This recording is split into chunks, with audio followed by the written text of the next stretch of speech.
بسم اللہ الرحمن الرحیم۔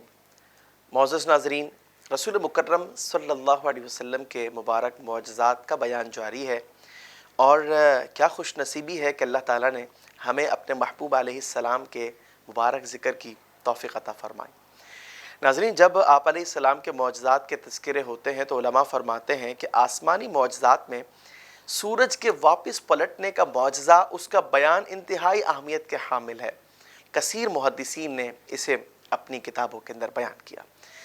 حضرت اسماء بن عمیس رضی اللہ تعالی عنہا روایت کرتی ہیں، خلاصہ یہ ہے کہ ایک مرتبہ سیدنا علی المرتضیٰ رضی اللہ تعالی عنہ نے نماز عصر ادا نہ فرمائی تھی، اور آپ علیہ السلام ان کی مبارک ران پر سر رکھ کر آرام فرما رہے تھے۔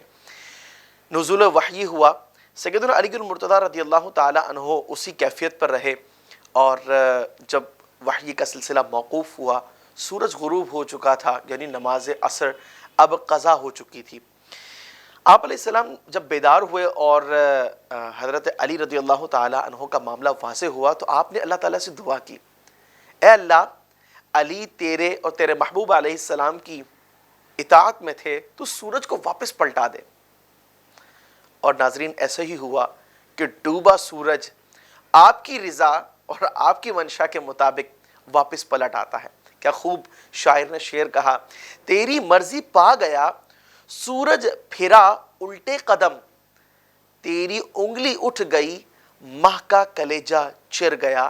یعنی یا رسول اللہ صلی اللہ علیہ وسلم، آپ کی مرضی کے مطابق سورج واپس پلٹ جاتا ہے اور آپ کی انگلی اٹھ جاتی ہے تو چاند یعنی ماہ کا کلیجہ چر گیا، وہ دو ٹکڑے ہو جاتا ہے۔ تو کیا شاندار اللہ تبارک و تعالیٰ نے معجزات آپ کو عطا فرمائے۔ علماء فرماتے ہیں دیگر انبیاء اکرام علیہ السلام کو معجزات عطا ہوئے، لیکن آپ علیہ السلام کے معجزات پر کاملیت مکمل ہو جاتی ہے۔ یعنی معجزات کے اندر بھی مختلف درجات ہیں۔ جو لاسٹ سٹیج ہے معجزات کا، جہاں آخری حد ہے، رسول اللہ صلی اللہ علیہ وسلم کو اللہ تبارک و تعالیٰ نے وہ مقام اور مرتبہ عطا فرمایا۔ یہاں میسج یہ ہے کہ حضرت علی المرتضیٰ رضی اللہ تعالی عنہ کی مبارک سوچ دیکھیے، انہوں نے آپ علیہ السلام کی اطاعت اور اللہ کی اطاعت کو علیحدہ علیحدہ نہ جانا۔ وجہ یہ ہے کہ وہ جانتے تھے کہ نماز اپنے مقررہ اوقات میں ادا کرنا فرض ہے، لیکن وہ یہ بھی جانتے تھے کہ آپ علیہ السلام کی اطاعت کو مکمل کرنا بھی فرض ہے۔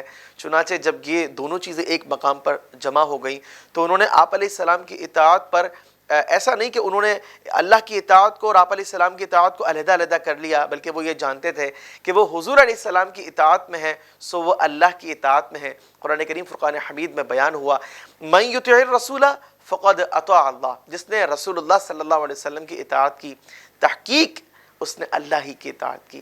ناظرین، ارشاد باری تعالیٰ یہ بھی ہے، قل ان کنتم تحبون اللہ فاتبعونی، اے محبوب صلی اللہ علیہ وسلم آپ کہیے امتیوں سے کہ اگر تم اللہ سے محبت کرتے ہو تو تم میری اتباع کرو۔ چنانچہ ہمیں اللہ تبارک و تعالیٰ کی اطاعت کو اپنانا ہے تو حضور کی سنت کو اپنانا ہے۔ اگر ہم چاہتے ہیں اللہ ہم سے راضی ہو جائے تو ہمیں حضور کو راضی کرنا ہوگا۔ اور آپ کو کیسے راضی کرنا ہوگا؟ ہر معاملے کے اندر یہ دیکھیے کہ حضور کا طریقہ کار اس سلسلے میں کیا تھا۔ سنت کو جانیے، سنت کو اپنائیے۔ حضور کی رضا میں اللہ کی رضا ہے۔ رب کریم عز و جل ہمیں آپ علیہ السلام کا کما حق ہو عشق عطا فرمائے، اور ایسا سچا عشق رسول ہو کہ ہم خود بھی سنت پر عمل کریں، سنت کی دعوت کو عام کریں، اور کوشش یہ کریں کہ ہر لمحہ بس بات ہو تو آپ کی بات ہو، اور عمل ہو تو آپ کے عمل کے مطابق عمل ہو۔ جب کسی کی رضا کو طلب کرنا ہو تو وہ فقط آپ ہی ہوں جن کی رضا مطلوب اور مقصود ہو۔ خلق السحاب وخلق الماء خلق الشمس في الفضاء سبحان خالق الحياة